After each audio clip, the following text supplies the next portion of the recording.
Eu sei que a maioria das pessoas que vai ver esse vídeo me conhece lá do Instagram. E eu queria contar um pouquinho, resumidamente, de como foi essa minha história com esse perfil do Instagram para falar sobre nutrição. Há alguns anos atrás, eu criei o meu perfil do Instagram, pessoal mesmo, para postar coisas minhas, para postar academia, para postar foto de comida, como todo mundo faz. E aí eu comecei a ver que a nutrição estava indo por um caminho muito estranho. Quando a gente entra em contato com esse mundo das redes sociais, acaba vendo toda a bagunça que está virando a área da saúde, né? E eu, que não tinha rede social antes, não tinha ideia do que estava acontecendo. Nessa época eu nem atendi em consultório.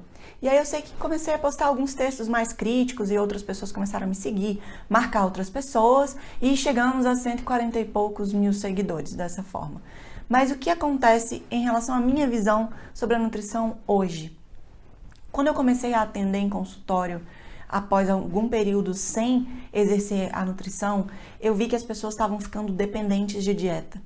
Eu atendia qualquer tipo de público. E aí chegava aquele pessoal do eu quero emagrecer, eu quero ganhar massa magra, e eu que tinha sido acostumada mais com uma nutrição clínica, mais com uma nutrição para tratar doença, comecei a ver que as pessoas estavam procurando a nutrição única e exclusivamente por estética. A maioria nem sequer estava preocupado com a saúde. Então comecei a ver aqueles usuários de anabolizantes, pessoas fazendo loucura, pessoa que não queria ter alta do nutricionista, mesmo já estando com um percentual de gordura normal. E aí, com o tempo, eu comecei a fazer encaminhamentos para psicólogo, encaminhamento para psiquiatra, e eu vi que a própria dieta deixava as pessoas ansiosas. Com isso, eu já estava postando muitos textos sobre essa questão do fazer dieta no Instagram, de quanto isso pode ser prejudicial em muitos casos. Se as pessoas são saudáveis, elas não precisam medicalizar a alimentação. A gente não precisa comer cebola pensando qual é o benefício da cebola. Claro, todo alimento que existe no planeta tem um benefício para a nossa saúde. Todo e qualquer alimento. Mas a gente não pode comer aquele alimento somente por causa do benefício. Alimentação é cor, gosto, sabor, cultura, hábito, preferência. O que a gente tem que saber é fazer boas opções, fazer boas escolhas, saber o que a gente está colocando no prato, o que a gente está colocando para dentro do nosso corpo. Hoje eu vejo que a maioria das pessoas come porque lê a parte da frente do rótulo, mas não sabe o que tem dentro daquele alimento. Então, as pessoas precisam aprender a ler rótulos, elas precisam aprender a ser autônomas em relação à nutrição. Eu então decidi que eu não queria mais criar dependentes de dieta. Foi aí que eu parei de atender as pessoas em geral e comecei a atender pacientes com doenças graves, pacientes oncológicos, pacientes com insuficiência renal crônica, com insuficiência cardíaca. Então, é um público que precisa de fato de uma dieta bem calculadinha, milimetricamente calculada, com a quantidade de sódio específica, de potássio. Então, é difícil você dar uma orientação genérica para uma pessoa com insuficiência renal crônica, porque ela precisa mesmo de uma prescrição de acordo com o peso dela, com o caso dela, com a proteinúria, se há ou não, diferente das pessoas saudáveis. As pessoas saudáveis podem simplesmente aprender a se alimentar, serem autônomas. Toda vez que você precisa consultar um papel para comer, isso gera uma certa ansiedade. Vamos supor que você acorda num dia de manhã e quer comer ovo e tomate. Mas na sua prescrição tá queijo e pepino. Como que você vai fazer para trocar ovo e tomate por queijo e pepino e você não sabe o que é ovo, o que é tomate, o que é que tem em cada um? Seria uma substituição possível? Seria. Mas se você não tem conhecimento sobre os alimentos, você nunca vai ser capaz de fazer esse tipo de substituição e vai ficar eternamente refém de um papel. Foi então que eu comecei a ter a ideia de fazer os cursos para as pessoas, não só saudáveis, como as pessoas com algum tipo de patologia que não dependa de uma dietinha calculada certinha. Exemplo, diabéticos, síndrome de ovário policísticos, síndrome do intestino irritável. A maioria dessas pessoas precisa apenas de orientação. O que eu comecei a ver também é que estavam inventando muitas coisas em relação à dieta. Então, criando dieta para endometriose, criando dieta para autismo, isso tudo pode causar danos graves na vida das pessoas, porque mexe com a parte emocional. Toda vez que a gente fala em comida, a gente fala em emoção, a gente fala em sentimento. Não tem aquela história de, nossa, a comida da minha mãe, a comida da casa da minha avó. Comida é emoção. A gente não pode dissociar isso do hábito alimentar, do ato de se alimentar, de forma alguma. As pessoas que comem demais, normalmente elas comem descontando alguma coisa em cima da comida, buscando recompensa através da comida. É muito difícil a gente ver uma pessoa obesa que não tem uma má relação psicológica com a comida. Normalmente essas pessoas são ansiosas, são depressivas, comem porque estão entediadas, comem porque estão tristes, comem para buscar prazer. E isso não é uma relação saudável com a comida, isso é uma relação doentia.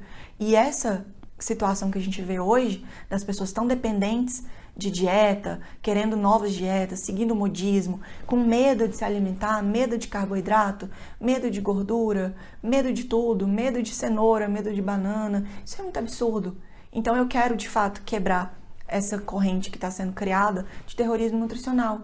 Iniciar uma corrente do bem, uma corrente em que você saiba fazer escolhas porque você tem conhecimento sobre nutrição. E a ideia do curso foi exatamente essa. Primeiro, ter um básico geral, bem intenso, bem intensivo, bem detalhado sobre o que são carboidratos, lipídios, proteínas, o quanto de cada um a gente tem que comer por dia. Sim, no final do curso você vai terminar sabendo fazer esse cálculo. Mas a ideia é que, além de saber fazer o cálculo, você saiba especialmente, intuitivamente, fazer suas escolhas saudáveis. A gente tem várias ferramentas para poder chegar nesse nível de conhecimento. A gente tem que saber ler rótulos, a gente tem que saber mexer numa tabela de composição dos alimentos, a gente tem que saber o que é carboidrato, lipídio, proteína direitinho, a gente tem que saber um pouquinho de matemática também, né? Porque nessa vida não dá para viver sem um pouquinho de matemática. E eu quero explicar isso para vocês. Então a intenção do curso é justamente essa, é fazer você fazer as pazes com a comida, é fazer com que você seja autônomo ou autônoma em relação à alimentação. Chega de dieta prescrita no papel, a maioria das pessoas não precisa disso. A partir do momento que você tem na sua mão um papel com regras rígidas e restritas sobre o que comer, você vai ter uma maior possibilidade de ficar ansioso. E tendo uma maior possibilidade de ficar ansioso ou ansiosa, vai acabar descontando na comida. É aí que a gente vê a gênese de um transtorno alimentar, especialmente a compulsão, tão comum hoje em dia, não é? A gente vê uma postagem, compulsão alimentar, tem um monte de gente. Sou eu me identifico, e agora eu fiz low carb, eu fiz isso, eu fiz aquilo, eu fiz dieta do HCG, eu fiz dieta de 21 dias, eu fiz dieta flexível e agora eu tô compulsivo. Todo modismo, ele leva a uma não solução do problema. Se a dieta da moda solucionasse o problema, não teria mais a indústria da dieta da moda. Então o objetivo da dieta é vender. É por isso que a gente sabe que tem Atkins, tem Dukan. Quando eu comecei o Instagram, todo mundo fazia Dukan. Não podia falar a palavra Dukan, que vinha um monte de gente louca, parecendo pertencente à seita. Você não pode falar mal de Dukan. E eu falava, não é uma dieta saudável, não é sustentável. E aí hoje, poucos anos depois, 2, 3 anos depois, eu vejo um monte de gente falando, me tornei compulsivo depois de seguir a dieta Dukan. Mas pode ser Dukan, pode ser qualquer outra. E a gente vê também essa história de todo mundo querendo manipulado, querendo milagre, querendo ozonioterapia para emagrecer, ou acreditando em detox. Isso não existe, tá? Não existe. Na verdade, criam-se essas necessidades para poder vender o produto. Normalmente eu falo, se você for num médico picareta, ele vai te arrumar um problema para te vender a solução do problema.